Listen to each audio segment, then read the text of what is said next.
अस्सलाम वालेकुम नाजरीन, प्रोग्राम रेडियो के सितारे के साथ आपकी मेज़बान अंबर सना दोबारा हाजिर खिदमत। उम्मीद करती हूँ बिल्कुल ठीक ठाक होंगे, खैरियत के साथ होंगे और ज़िंदगी में कुछ अच्छा बेहतर और बेहतरीन करने की तगदो में मसरूफ़ होंगे। अल्लाह रब्बुल इज़्ज़त से दुआ है अल्लाह पाक आपकी हर कोशिश में आपको कामयाबी अता फ़रमाए। प्रोग्राम रेडियो के सितारे के साथ एक और एपिसोड, और आज जो मेरे पास गेस्ट मौजूद हैं इनके लिए मैं बहुत अरसे से एक्साइटेड थी। यूजुअली होता ये है कि हमारे पास डिफरेंट यूथ से लोग आ रहे होते हैं और रेंडमली कुछ इस तरह के भी चैनल से लोग आ रहे होते हैं जो बहुत ज़्यादा फेमिलियर नहीं होते हैं, लेकिन उसके बावजूद भी चूँकि रेडियो उनका पैशन होता है तो कहीं ना कहीं वो कनेक्टिविटी ज़रूर अख्तियार रखते हैं। हम आज बात करेंगे रेडियो की आगाज़ से, बात करेंगे कि रेडियो जब शुरू हुआ और जब शुरू होने के वक्त में जो पायनियर्स थे, जो जिन्होंने रेडियो के सफ़र का, ना सिर्फ रेडियो के सफ़र का आगाज़ किया बल्कि सही मायनों में अपनी ज़िंदगी की ब्रॉडकास्टिंग का आगाज़ किया, ऐसे लोग यकीनन हमारे लिए पायनियर की हैसियत रखते हैं। और ऐसे लोगों का आपके पास आ जाना और उनका आपके लिए टाइम निकाल देना यकीनन किसी नेमत से कम नहीं है। इंडिविजुअली वन बाय वन आप लोगों का इंट्रोडक्शन करवाते हैं। हमारे साथ मौजूद है अदनान हसन सैयद। थैंक यू, अस्सलाम वालेकुम। वालेकुम अस्सलाम।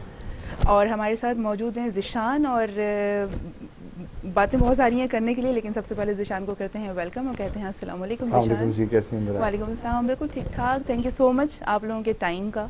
और हमेशा की तरह मैं आज भी ये जुमला ज़रूर बोलूँगी कि ज़िंदगी में सबसे कीमती शय हमारी और आपकी ज़िंदगी में टाइम होता है, और वो टाइम आप लोगों ने मुझे दिया। Thank you so very very much. आपका भी बहुत बहुत शुक्रिया। You always welcome. अच्छा, रेडियो बेसिकली आपने गुज़श्ता चीज़ें भी देखी होंगी, बहुत सारे लोग हमारे पास रेडियो से आए, और मेरी ये कोशिश थी कि उमूमन एक कॉन्सेप्ट बना हुआ है, पता नहीं आप एग्री करते हैं या उससे नहीं करते हैं, मेरा अपना यही कॉन्सेप्ट है कि जो ब्रॉडकास्टिंग के जो लोग हैं वो बैक हैंड पर रह के बहुत अच्छा काम कर रहे होते हैं और उसको बड़े सेटिस्फाइड भी होते हैं और बड़ी सक्सेस भी उनको मिल रही होती है, लेकिन फिर भी कहीं ना कहीं पे इस भाग दौड़ में ब्रॉडकास्टर की जो रिकग्नाइजेशन है वो थोड़ी सी मुश्किल से जानी और पहचानी जाती है। आपसे आगाज़ करूँगी अदनान, मुझे बताइएगा आज किस किस्म की रिकग्निशन की आप बात कर रहे हैं? रिकग्नाइजेशन मतलब एक टीवी सेलिब्रिटी है, वो डिफरेंट आपको मॉर्निंग शोज़ में भी नजर आएंगे। एक सिंगर है, वो भी आपको रैंडमली कहीं ना कहीं पे दिख रहे होते हैं। बट जो ब्रॉडकास्टर्स हैं बड़े टिप पे लोग हैं, जो चीदे चीदे लोगों को लोग जानते हैं, वरना उसके पीछे पूरी एक इंडस्ट्री है रेडियो की। बहुत सारे लोगों से नामों से वाकिफ़ नहीं है लोग। इसके बारे में देखिए, रेडियो की एक हमेशा से अपनी दुनिया रही है। आपने बिल्कुल रेडियो के आगाज़ के साथ ही हमारा नाम जो है वो वाबस्ता कर दिया। तो मतलब कोई मार्कोनी के ज़माने से हम लोगों ने जो है वो रेडियो पे काम करना शुरू नहीं किया था। मतलब एफएम ब्रॉडकास्ट के हवाले से अगर आप कहें तो यकीनन मतलब उस वक्त वो नया नया सिलसिला था। तो रेडियो की दुनिया जो है वो सबसे पहली बात तो मैं करूँगा कि सिर्फ आवाज़ तक अगर महदूद है तो आवाज़ के साथ वो मेरा ख्याल है कि लातादाद और बेशुमार रंगों से भी मुज़य्यन है। बिल्कुल ऐसे ही क्रिएटिविटी और आपकी इमेजिनेशन जो है वो रेडियो पे इतनी ज़्यादा है कि जितनी आप किसी और शायद मीडियम पे तसव्वुर नहीं कर सकते। मिसाल के तौर पर अगर आप प्रोग्राम कर रही हैं रेडियो पे और आप नज़र नहीं आ रही हैं और आप कोई जुमला कहती हैं, अगर आप ये कहती हैं कि आज हमारे स्टूडियो में मुख्तलिफ गुब्बारों से और झंडियों से इसको सजाया गया है, तो जितने भी लोग सुन रहे हैं, फ़र्ज़ कीजिए कि 10 लाख लोग सुन रहे हैं उस वक्त, तो 10 लाख मुख्तलिफ नक्शे उनके अपने जहन में आ जाएंगे। जैसे आंख बंद करके अगर कुछ आप सोचें और मतलब मेरी सोच अलग होगी, तसव्वुर ज़ीशान की अलग होगी, आपकी अलग होगी।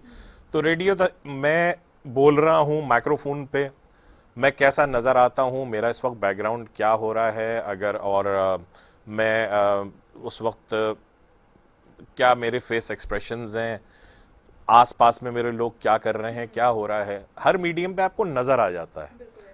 तो वो तो वहीं आपकी जो इमेजिनेशन है, जो आपका वो एरिया है, वो भी महदूद हो गया वहीं के वहीं।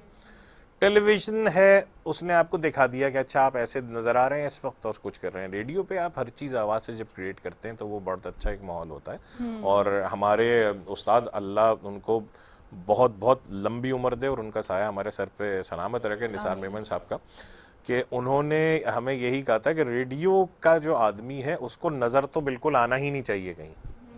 तो वो ज़माना जो सोशल मीडिया से पहले का था वो बहुत अच्छा ज़माना था कि रेडियो की एक अलग एक कैरिस्मा था, एक पावर थी, लोग नज़र नहीं आते थे और उसके बावजूद अपना काम कर जाते थे। आज ऐसा यकीनन नहीं है। आज शायद रेडियो पे लोग आते ही वो हैं जिन्हें टीवी पे रिजेक्ट कर दिया जाता है। रेडियो पे आएंगे और अपने प्रोग्राम को फेसबुक लाइव कर देंगे, तो आरजे के आरजे रहेंगे और वीजे के वीजे बन जाएंगे। ये फर्क है। ऐसा ही है ज़िशान। अच्छा, इसमें मैं थोड़ा सा बिल्कुल सही कह रहे हैं अदनान। अब ये देखिए बात है, आपने फेम का पूछा, यानी फेम वो नहीं मिलता एक आरजे को जो किसी एक्टर को मिल जाता है। ये दो दुनिया हैं अलग। जैसे आप देख लीजिए, दुनिया के अंदर लोग खुशकी पे भी रहते हैं और पानी में भी रहते हैं। खुशकी पे रहने वाले 1% वाला हिसाब है, पानी 3 गुना है। वहाँ की दुनिया ही अलग है। अब हम क्योंकि उस दुनिया को नहीं देख पा रहे होते ज़्यादा, लेकिन वहाँ एक अपना ही माहौल है, वहाँ एक अपनी मखलूक है, ठीक है। ये रेडियो उसी तरह से, रेडियो में रेडियो के लोगों का, जैसे समझ लीजिए कि एक पानी के अंदर की मखलूक रेडियो की मखलूक है। सही है। वहाँ की जो शार्क है, वहाँ के जो और मछलियाँ हैं, वो सब अपनी जगह फेमस हैं, लेकिन वो ऊपर वाले यानी जो खुशकी वाले हैं वो उनको उस तरह से वहाँ नहीं देख रहे होते। तो दुनिया, रेडियो की दुनिया के अंदर हम अपने मशहूर थे अपने वक्त के अंदर। सही। उसमें हमें शायद उस वक्त मुझे टीवी पे आने का या स्क्रीन पे आने का शौक ही नहीं था, ख्याल भी नहीं आता, ख्याल भी नहीं था, क्योंकि मैं अपनी दुनिया में मशहूर था। हाँ, सही, ये फर्क है। सही। और वो जो अब एक रिकग्नाइजेशन होती है ना, हर इंसान अपनी प्रोफेशन में अपनी रिकग्नाइजेशन चाहता है, चाहे वो किसी भी शोबे में काम कर रहा हो, चाहे किसी भी मल्टीनेशनल कंपनी में वो काम कर रहा हो, इवन हम घर में भी रहते हैं तो हमें एक रिकग्नाइजेशन चाहिए होती है, हमें एक इम्पोर्टेंस हमें चाहिए होती है। ऐसे ही है।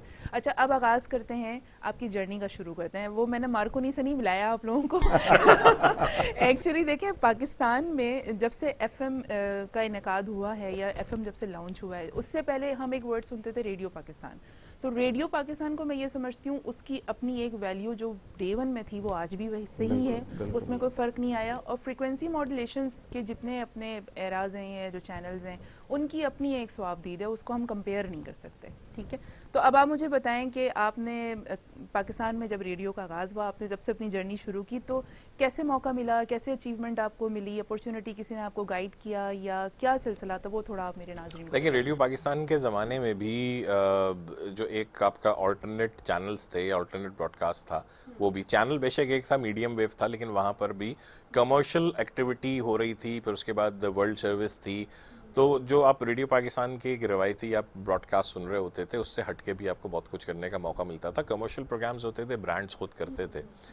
तो मेरा जर्नी तो खैर 1979 से बच्चों की दुनिया प्रोग्राम से शुरू होता है। उसके बाद फिर मैंने कमर्शियल्स एफएम से पहले की बात कर रहा हूँ कि जाहिर है कि एफएम ब्रॉडकास्ट शुरू हुई है तो उससे पहले कुछ प्लेटफॉर्म भी तो होगा। कोई अचानक किसी ने उठ के तो एफएम ब्रॉडकास्ट शुरू नहीं कर दिया। सही। तो उससे पहले जाहिर है कमर्शियल एक्टिविटी होती थी। मैंने as a child artist commercials में काम किया, ड्रामों में मैंने काम किया। फिर उसके बाद 90s में मतलब FM 100 के आगाज से पहले ही कमर्शियल जो प्रोग्राम्स आते थे रिकॉर्डेड, उनमें काफ़ी मैंने एज ए स्क्रिप्ट राइटर और as a voice over artist. Commercial से मेरी मुराद वो मतलब इश्तिहार नहीं है जो 30 सेकंड्स के होते हैं। कमर्शियल प्रोग्राम्स बकायदा पूरा स्क्रिप्टेड एक कंटेंट मैटर चला करता था।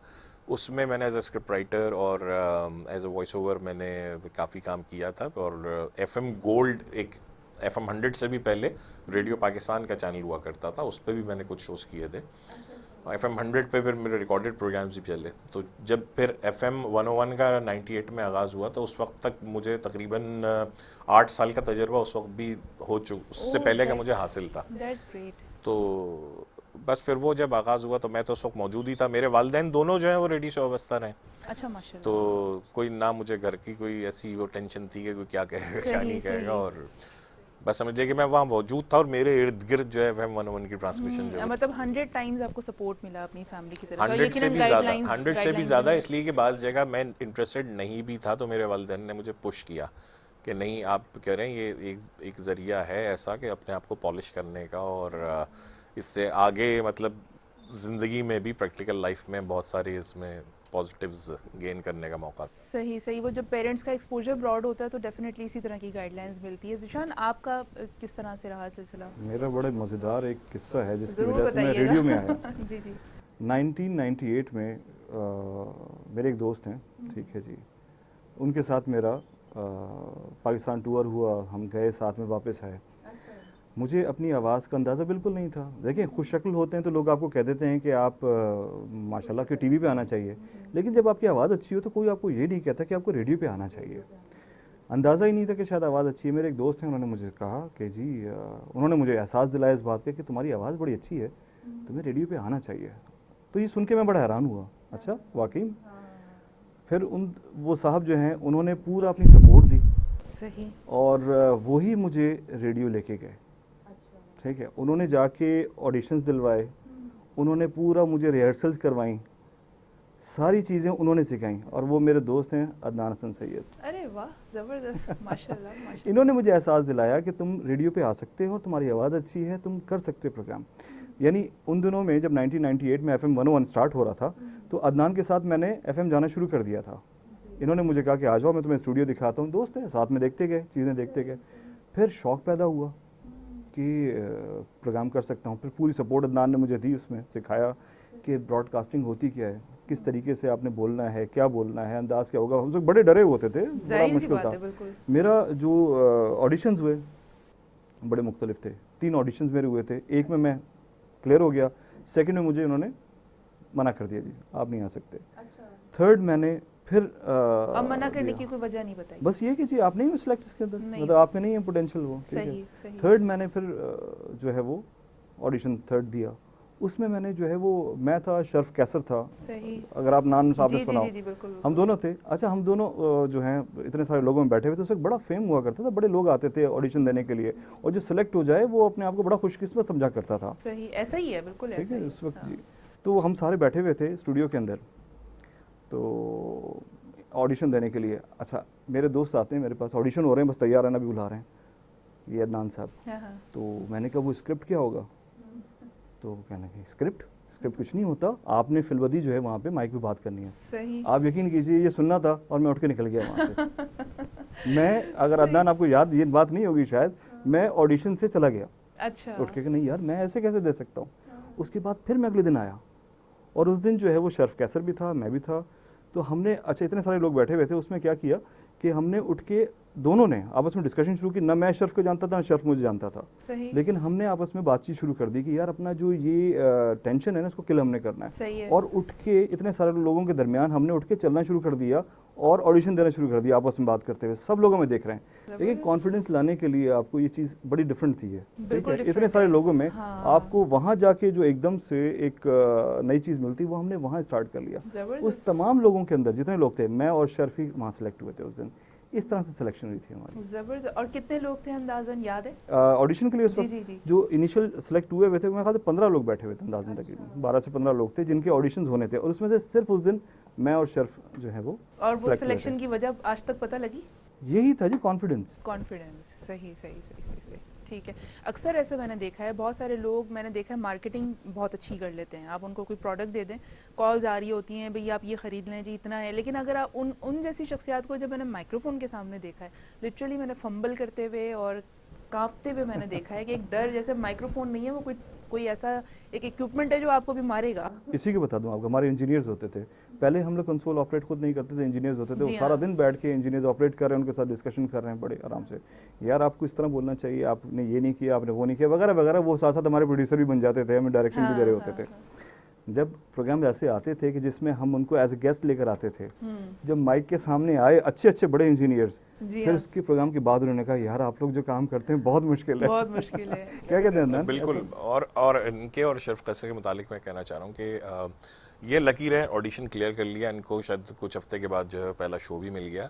शर्फ कैसर ने दिया था ऑडिशन इंग्लिश प्रोग्राम के लिए।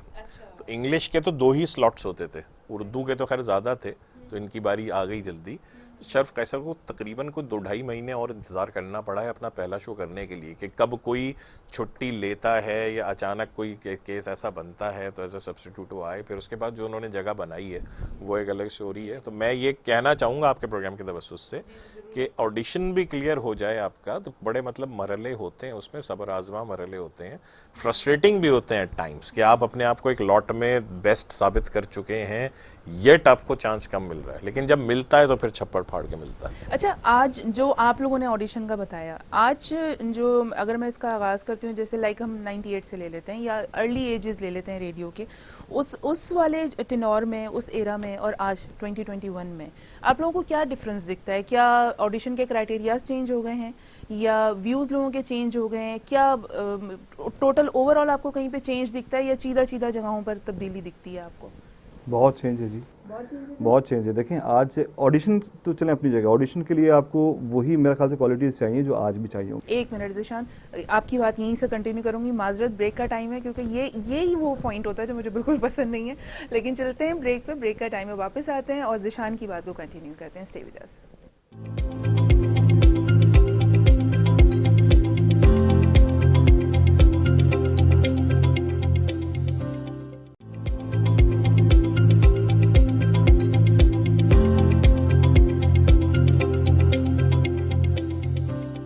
वेलकम बैक जनाब, वापस आ चुके हैं। ऑल्दो के जाने का दिल तो नहीं करता है, लेकिन क्या करें, कुछ फॉर्मेलिटीज़ होती हैं जिनको पूरी करना पड़ता है। मैं अंबर सना दोबारा से आप लोगों के पास हाजिर खिदमत। हम बात कर रहे थे ज़िशान से और हम पूछ रहे थे कि तब के एरा में और आज के एरा में क्या डिफरेंस है, और बड़े अच्छे तौर पर बता रहे थे।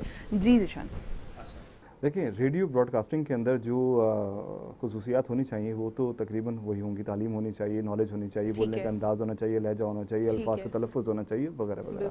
बिल्कुल। वो आज भी रिक्वायर्ड हैं, ये कोई ख़त्म नहीं हो जाती हाँ, चीज़, हाँ, चाहे हाँ, दौर हाँ, बदल गया। बिल्कुल। लेकिन टेक्नोलॉजी सबसे बड़ा चेंज जो आया है वो टेक्नोलॉजी का है। 1998 के अंदर जो टेक्नोलॉजी हुआ करती थी और जो आज 2021 के अंदर है, बहुत डिफरेंस है।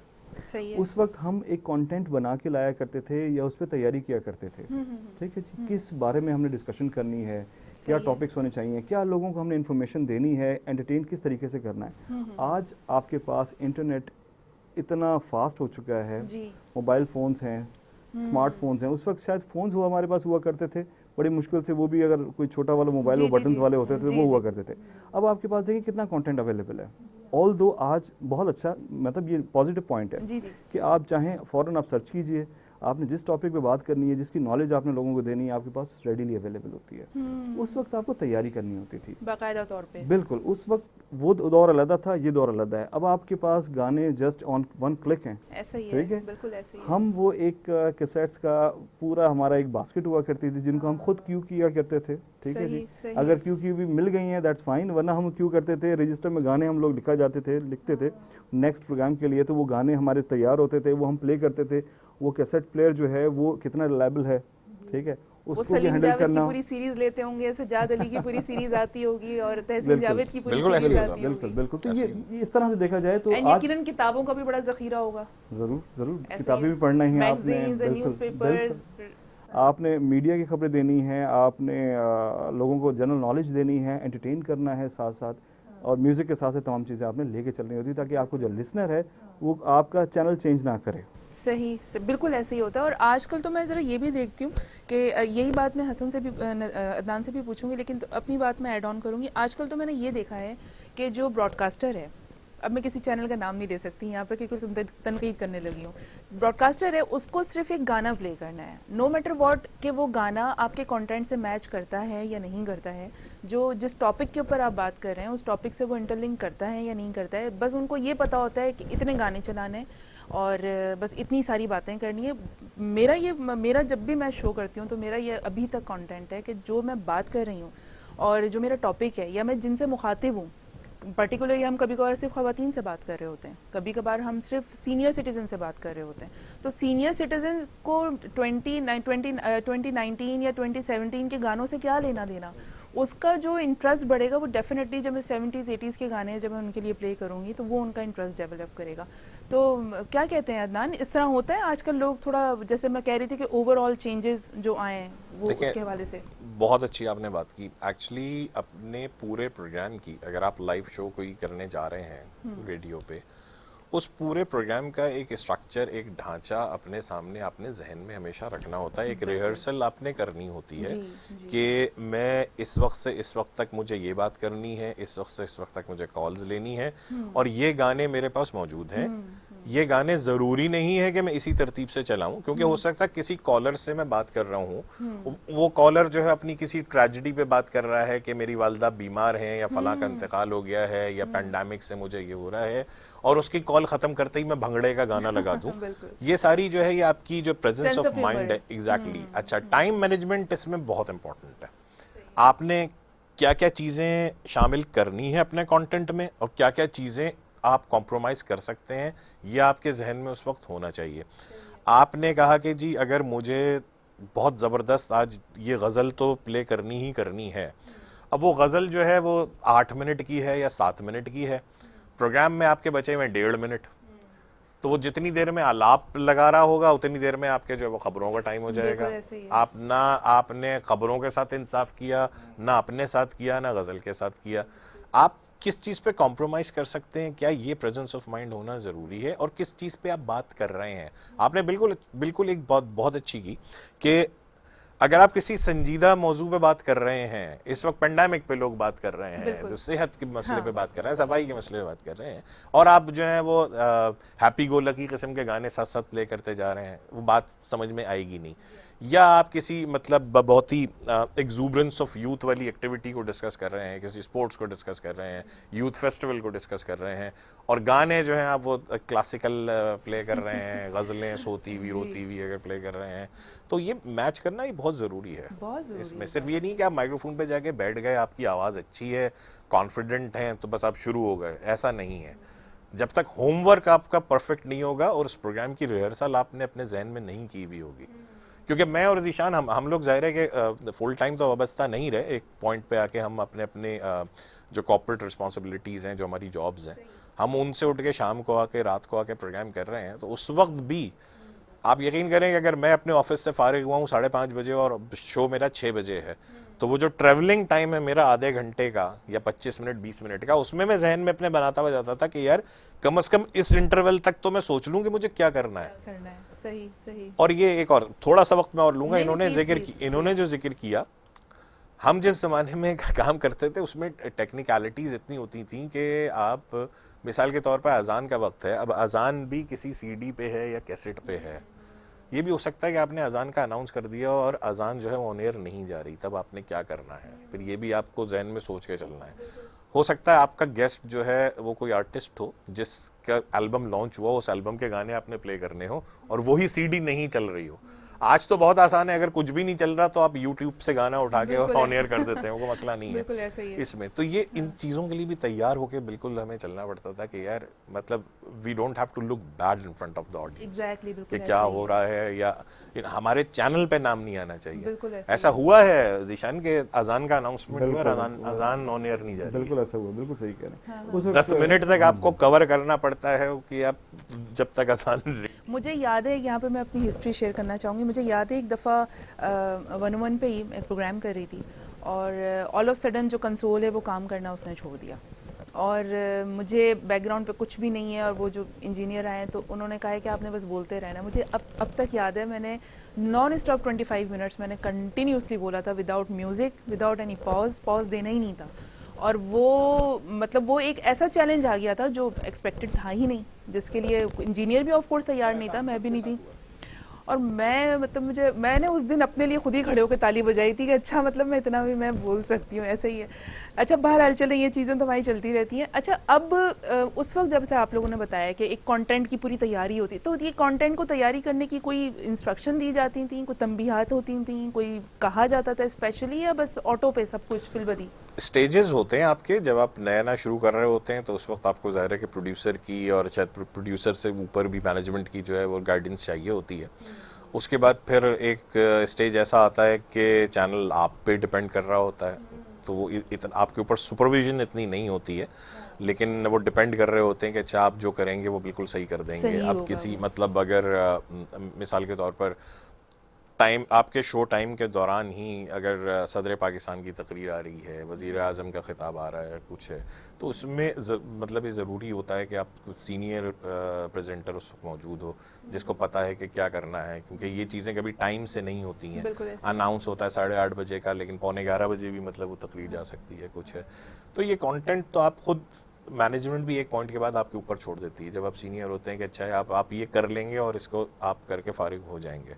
लेकिन उस लिबर्टी से मेरा ख्याल है जीशान से भी जान लेते हैं, फायदा उठाना जो है वो गलत बात है। हाँ, कि लोग आपको उठाते हैं मैनेजमेंट फायदा। ने एक छूट दी हुई है सीनियर होने की वजह से और आप फिर उसको फॉर ग्रांटेड ले रहे हैं। नहीं, हम पे एक कॉन्फिडेंस हुआ करता था ना, हम चाहे मॉर्निंग शोज कर रहे हैं, चाहे गीत गज़ल टाइम कर रहे हैं, हमारे प्रोड्यूसर्स का, हमारे प्रोग्राम मैनेजर का, डीसी का एक कॉन्फिडेंस है जी। एक अदनान trust प्रोग्राम होता कर रहे हैं, था। ट्रस्ट है जी। हाँ। अदनान प्रोग्राम कर रहे हैं या जीशान प्रोग्राम कर रहे हैं, तो वो रात में भी आएंगे तो उनका कंटेंट जो होगा ना वो ऐसा होगा, उनको फिक्र करने की जरूरत नहीं है। मॉर्निंग में आएंगे वही फास्ट प्रोग्राम करेंगे, रात में आएंगे गीत गज़ल टाइम के अंदर तो उनका उसके एक हिसाब से अंदाज टेम्पो वो बन होगा, जाएगा। बिल्कुल करेगा। तो वो एक हाँ। ट्रस्ट डेवलप था और हमें बड़ा अच्छा लगता था। बेसिकली ये जीत होती है वैसे, एक आपकी ऑर्गेनाइजेशन आपके ऊपर इतना ट्रस्ट करे कि उसको चेक इन बैलेंस करने की ज़रूरत नहीं है, इतना ये बनता है। अच्छा, एक चीज़ मुझे और बताइएगा, अभी कितने चैनल्स पर आपने जहाँ से सफ़र का आगाज़ किया था वहीं से मुंसलिक रहे या वक्तन फ़वक्तन कुछ चैनल स्विच भी किए हैं? मैंने सिर्फ 101 ज्वाइन किया था और जितने प्रोग्राम्स किए सिर्फ 101 पे किए। जब तक मैं टाइम दे सकता था मैंने पूरी कोशिश की कि मैं टाइम दूं, और उसके बाद अपनी जॉब की मसरूफियात की वजह से मैंने फिर ये ख़त्म किया सिलसिला। लेकिन इन टच अभी भी कभी कभार मतलब ये होता है कि किसी प्रोग्राम में एज अ गेस्ट चला जाता हूँ, तो वो सिर्फ 101 रहा। अच्छा, नहीं आप जैसे आप लोग तो मैं इसलिए मैं कहती हूँ क्योंकि बहुत सारी चीज़ों को लोग उसकी जो सही मायनों में जो इम्पोर्टेंस होती है ना वो शायद हम समझ नहीं पाते हैं, और जब आप समझेंगे नहीं तो आप जस्टिस कैसे करेंगे। तो मेरा तो ख्याल है आप लोग वक्तन फ़वक्तन ज़रूर आया करें, चैनल ज्वाइन किया करें, वक्त एक थोड़ा सा वक्त निकाल के थोड़ा सा, क्योंकि आज भी लोगों का इंटरेस्ट तो देखें है, जैसे जैसे दौर चेंज हो रहा है लोगों का इंटरेस्ट तो नहीं ख़त्म हो रहा, लेकिन बात सारी ये है कि सही नो हाउ आजकल शायद मेरी ऑब्जर्वेशन गलत हो सकती है, पर्ची सिस्टम है या शायद फेवरेटिज्म चीज़ें कुछ आ गई हैं, या अगर वो भी चैनल पे काम कर रही है या कर रहा है तो मैं भी कर सकती हूँ या कर सकता हूँ, वो वाला हिसाब हो गया। बट जो रेडियो के साथ जो जस्टिस वाला जो गेस्चर होता है उसकी बहुत ज़्यादा लैकिंग है। तो आप जैसी शख्सियात अगर रेडियो करते रहेंगे तो कम से कम एक हेल्दी मैसेज तो जाएगा। एक्चुअली बात हमेशा मैं करता हूँ, इसमें बहुत सारे लोग जो है नाराज़ हो जाते हैं। एक प्रायोरिटी होती है कि आप क्या काम क्यों करना चाह रहे हैं। मतलब शौक तो एक होता है, लेकिन एक आपके जहन में प्रायोरिटी भी होती है। अब मैं चूँकि ज़ीशान तो थोड़ा सा लूजली इस वक्त वाबस्ता हैं, लेकिन 101 पे अक्सर मतलब जो नए आए हुए लोग हैं उनका ट्रेनिंग सेशंस और वर्कशॉप्स वगैरह जो हैं वो मैं मतलब उसको कंडक्ट करता रहता हूँ। तो मेरा थोड़ा बहुत मतलब अभी भी वास्ता रहता है, या दूसरे चैनल वाले जो हैं उनको भी मैं देखता रहता हूँ ऑब्जर्वेशन। किसी चैनल पे मैंने आज तक एंकरिंग तो नहीं की, लेकिन एज अ ड्रामा आर्टिस्ट काम किया है, कहीं कोई मतलब फीचर वगैरह की रिकॉर्डिंग करवाई है, दूसरे चैनल्स पे भी किया है काम मैंने। मुझे आज जो देख के अफसोस होता है वो ये होता है कि आपका पहला शो भी अभी शायद ऑन एयर गया नहीं है, और आपने अपने नाम के साथ आरजे लगा के और अपना फैन क्लब बना लिया फेसबुक पे या यूट्यूब पे, आपने अपना चैनल लगा लिया। अब आप उसमें आप शो करने आए हुए हैं, आप दिखा भी रहे हैं सब कुछ कि क्या हो रहा है, मैं किस वक्त पानी पी रहा हूँ, किस वक्त मैं नाक खुजा रहा हूँ, किस वक्त मैं सर खुजा रहा हूँ। ये वो मोमेंट्स हैं कि जो रेडियो की ब्रॉडकास्ट में तो इंतहाई प्राइवेट मोमेंट्स हैं, इनका ऑन एयर जाना कतन। अच्छा, इसमें फिर बातचीत भी हो रही है, जो ड्यूटी ऑफिसर जो अगर किसी गाने के ब्रेक के दौरान या कमर्शियल ब्रेक के दौरान बातचीत कर रहा है, आपको हिदायत दे रहा है, वो भी ऑन एयर जा रही हैं। मेरे ख्याल में ये प्रायोरिटी नहीं होनी चाहिए कि आप कुछ करने से पहले आप स्टार बनना चाह रहे हैं। आप हमेशा कुछ करके स्टार बनेंगे तो आपको मज़ा बहुत ज़्यादा आएगा।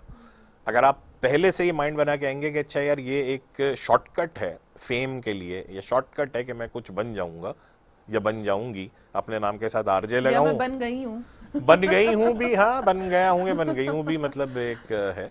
तो ये मुझे प्रायोरिटीज जो है वो मिक्सड अप लगती हैं थोड़ी सी। यही तो स्कूल ऑफ थॉट है ना, यही तो बेसिक चीज़ें हैं जिस पर आजकल के लोग तवज्जो ही नहीं देते हैं। ये चीज़ें शायद नोटिस में आती नहीं है, शायद ऑब्जर्व की ही नहीं जा रही होती हैं। ऐसे ही है निशान? बिल्कुल ऐसे ही जी। आजकल लोग असल में बात ये कि ऐसा लगता है उनके प्रोग्राम्स देख के बनना तो एक्टर या वीजे चाहते थे, वो बन आरजे गए, तो अपना शौक पूरा कर रहे होते हैं साथ साथ। अभी पिछले दिनों किसी एक चैनल पे जाना हुआ, प्राइवेट चैनल पे टीवी पे, तो वोकैबलरी बहुत अच्छी थी और डिग्री भी उनके पास बड़ी अच्छी थी, लेकिन जो एक टेक्सचर होता है वॉइस का, शायद हम रेडियो के लोग इस लिहाज से बहुत सेंसिटिव होते हैं, कोई बात कर रहा होता है तो हम उसका वॉइस टेक्सचर ऑटोमेटिकली हम नोट कर लेते हैं।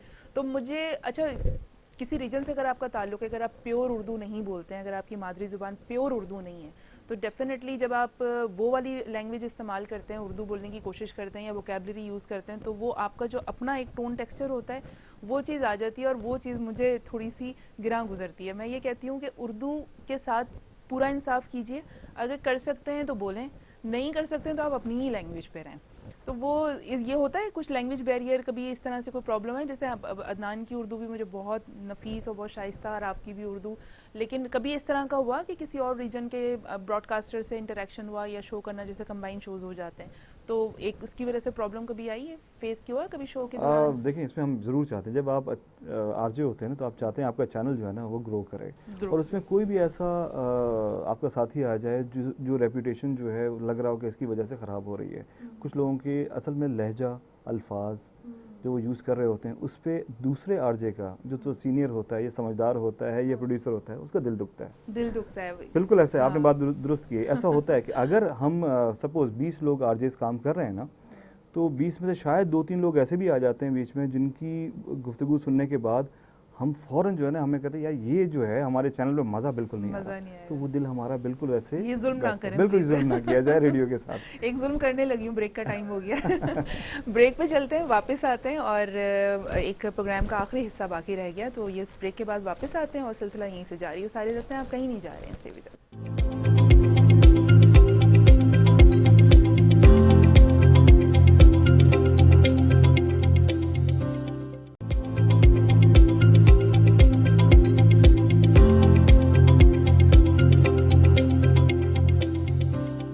वेलकम बैक नाजरीन, दोबारा से आ चुके हैं रेडियो के सितारे, और ये प्रोग्राम का आखिरी हिस्सा है, और अनफॉर्चुनेटली अगेन टाइम बहुत कम है, लेकिन हम कोशिश करेंगे कि चीदा पॉइंट्स पे अभी भी हम बात कर लेते हैं, और की हैं हमने बड़ी हेल्दी बातें की हैं। और शुरू के इराज में जो चीज़ें थीं और जो आज वो चीज़ें नहीं हैं, मिसिंग हैं, इन दोनों गेस्ट की जो सबसे पॉजिटिव बात है वो ये कि किसी के ऊपर भी तनकीद किए बगैर बड़े इंपॉर्टेंट पॉइंट्स मुझे यहाँ पर मिल गए इनसे बात सुनने के बाद।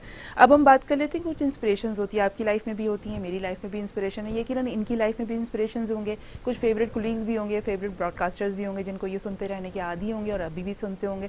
अदनान से पूछती हूँ कि इंस्पिरेशन इंस्पिरेशंस एफएम ब्रॉडकास्ट के हवाले से तो बहुत ज़्यादा मतलब उस वक्त स्कोप नहीं था। आसिफ गजाली थे, सब उनको सुन रहे थे।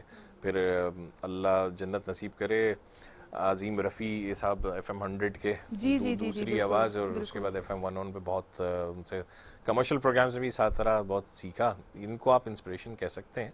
लेकिन उसके बाद आके और अपने साथियों के साथ, फिर इवन मतलब बहुत सारे अपने जूनियर साथियों से भी इंस्पिरेशन मिलती रहती है, सही है। तो बहुत अच्छा रहता है। जैसे सुफियान जे यूसुफी का शो मैं सुना करता था शौक से एज अ लिसनर। वो 8 से 9 शो करते थे, मैं 10 से 11 करता था, लेकिन मैं उनका शो सुन के जाता था। वो मतलब एक 20-21 साल का लड़का जो एक वो एक्सूबरेंस ऑफ यूथ के साथ सिर्फ मतलब अच्छी बातें कर रहा है, लोगों से सुबह कर रहा है, बड़ी सीखने वाली चीज़ थी। तो उनमें अच्छा क्या लगता था आपको? क्या वो देखें, वो गुफ्तगू किया करते थे। गुफ्तगू से मतलब ये है कि गुफ्तगू तो इस वक्त शायद हम कर रहे हैं, वो बातचीत किया करते थे। सही है। वो नॉर्मल ऐसे कि जैसे दोस्तों से बातचीत कर रहे हैं। फिर अथर रजा अजनबी से मैं बहुत मुतासिर हुआ था, वो साथ भी बज़्म तलबा में मेरे साथ थे। तो अजनबी और सुफियान दोनों बिल्कुल अलग अलग तरह के ब्रॉडकास्टर हैं। तो क्योंकि वो जो है रिवायती बिल्कुल पूरा अपना जो टू द बुक चलना जिसे कहते हैं अजनबी, लेकिन उसमें वो अपने नए वो टुकड़े वो निकालते थे, वो अच्छा लगता था सुनने में, सुफियान अच्छा लगता था। फिर साथियों में अगर मतलब FM 101 को अगर किसी ने, मैं कहूँगा कि अगर पर्सोनिफिकेशन अगर हुई है कि FM 101 कौन है, वो आसिम बशीर है, नो डाउट। कि मतलब आज तक वो अपने कंधे पे लेके चल रहे हैं, और ना सिर्फ ये कि उन्होंने हर तरह का प्रोग्राम किया, बल्कि इनफैक्ट जितना पूरी एक हमारी जो एक फैमिली है FM 101 की, उसको इकट्ठा रखने में भी आज भी सोशली वो बड़ा मतलब अपना काम कर रहे हैं। और जो मेरी या ज़ीशान की वाबस्तगी हल्की फुल्की सी अभी भी है आसिम बशीर का, और इस वक्त जो डिप्टी कंट्रोलर हैं रबिया अकरम साहिबा, उनका मेरा ख्याल है बहुत बड़ा हाथ है कि इन लोगों ने इनकरेज किया है हम लोगों को, अभी भी साथ में इन्होंने लेके चलने की एक मतलब इनकी तरफ से सारी की सारी बिल्कुल ऐसे ही जिसको हम कर रहे हैं। बिल्कुल ऐसे ही। क्या कहते हैं ज़ीशान आप? अच्छा, आपकी जितनी बातें सारी बात तो ज़ीशान ने बता दी, बिल्कुल अदनान ने बता दी सारी बात। मैडम रबिया अकरम जी, एक इंस्टीट्यूट है, निसार मेमन साहब जितना भी स्टार्ट में बोलते हैं हमारे थोड़ा है। मतलब हमारे उस्ताद जो हमें हाथ पकड़ के तो मैंने लेके जिक्र चले। किया। जी जी।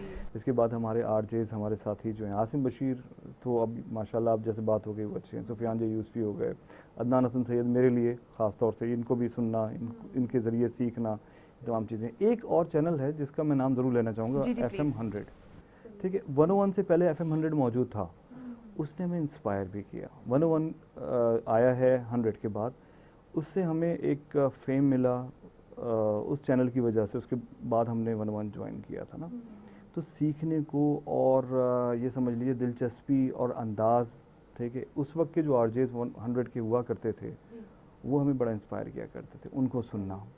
इंस्पिरेशन वाज 100 FM 100 ये। और फेवरेट कुलीग्स आरजेस जिस तरह अदनान ने बताया? वैसे तो बहुत, अरशद हुसैन हमारे साथ, आपको नाम सुना है अरशद जी, हुसैन जी, का, जी, सुना जी, होगा, बिल्कुल। सुफियान यूसुफी, अदनान बिल्कुल। हसन सैयद, आसिम बशीर, दानिश नईम अब्बासी, ठीक है, जी, ये वो जी। दोस्त हैं जिनके साथ बैठना उठना प्रोग्राम करना बहुत अच्छा लगता है। मारिया नौरीन हो गई, इसके अलावा वजिया सहर हमारे साथियों में से, मतलब ऐसे साथी हुआ करते थे, तो जिनके साथ प्रोग्राम करना, ईद शोज़ करना, कंबाइंड शोज़, बहुत अच्छा लगता था। और फैंस का क्या क्राइटेरिया था? कभी ऐसा हुआ कि फैंस ने तंग किया हो मोहब्बतों से? अच्छा, ये अपनी हम लोग सारी बातें बधाई कर से गए, है? ये तो हम जो है मिस ही कर गए चीज़। जी। फैंस उस वक्त के जो हुआ करते थे 100 and 101, 2 चैनल्स होना, और कराची की आबादी 2.5 करोड़ समझ लीजिए आबादी, सुनने वाले ज़्यादा और आपको पसंद करने वाले लोग, आपकी बर्थडे के ऊपर ढेरों कार्ड्स का आना, गिफ्ट का पहुंचना, बुकेज, फ्लावर्स, जब आप आ रहे हैं तो आपको ये कहा जाए कि आपने गाड़ी लेकर आनी है, ये सारी चीज़ें आपने लेके जानी है जो आपके एंड लिए आई हुई है। यकीनन ये सारा एहतमाम फीमेल फैंस करती होंगी। ऐसे ही है? बिल्कुल बिल्कुल 90%, लेकिन 10% आपके मेल फैंस भी हुआ करते थे, सही ठीक है, है। मतलब वो भी आपको पसंद किया करते थे। और कुछ लोग बाहर खड़े आपका इंतजार कर रहे होते थे, कर रहे होते थे, जब आप बाहर निकलते थे तो वो आपसे मिला करते थे कि ये हम कितनी अंदर बड़ी नहीं आ जीत है। सके लेकिन आपसे हम मिल रहे हैं। उनके हाथ, कुछ लोगों के तो ऐसे भी थे कि हाथ आप कांपते हुए लरसते हुए देख रहे होते थे आपसे बात करते हुए। सही बात है। अदनान कुछ कहना चाह रहे हैं शिद्दत से? नहीं, मैं ये कह रहा हूँ कि बिल्कुल सही फरमा रहे हैं कि कार्ड्स और फूल और गुलदस्ते और ये सब, लेकिन शादी के बाद एकदम सब जो है वो खत्म होता चला गया।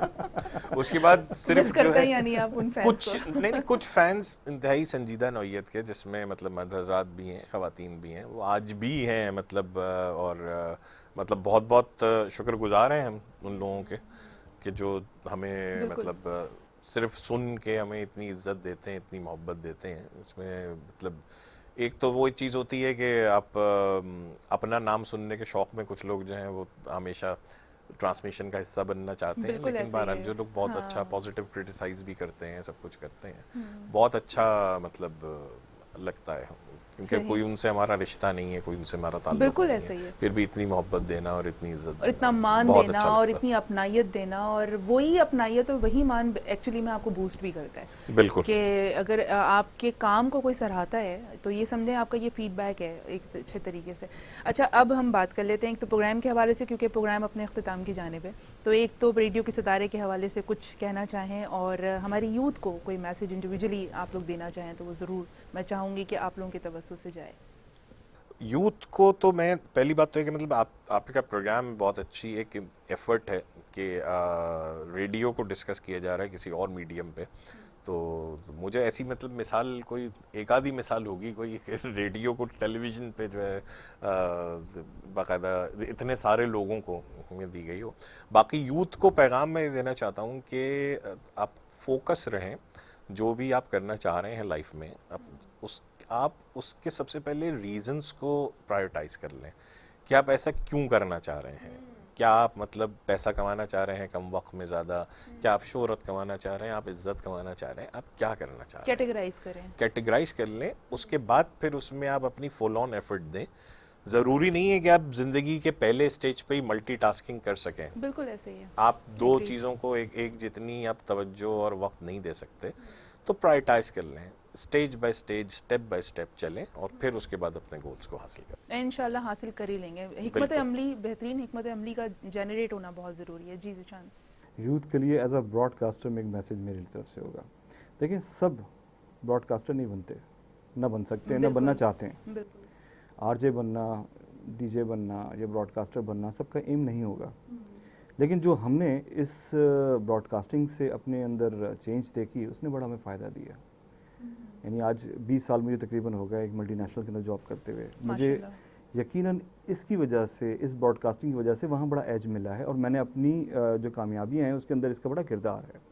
तो आप चाहे ब्रॉडकास्टर ना बने, चाहे आपने जॉब करनी है, आपने बिजनेस करना है, कम्युनिकेशन जो है वो की होती है, कॉन्फिडेंस एंड कम्युनिकेशन आपकी सक्सेस का। बिल्कुल उसके लिए आप ब्रॉडकास्टिंग करते हैं तो ये तमाम चीज़ें आप ले सकते हैं। अगर नहीं करते हैं तो एटलीस्ट अपने लेवल पे ये दो चीज़ें ज़रूर डेवलप करें अपने अंदर, चाहे आप किसी भी कंपनी के अंदर जॉब करना चाहेंगे, किसी भी बिजनेस के अंदर आएंगे, ये बड़ा इंपॉर्टेंट पार्ट है।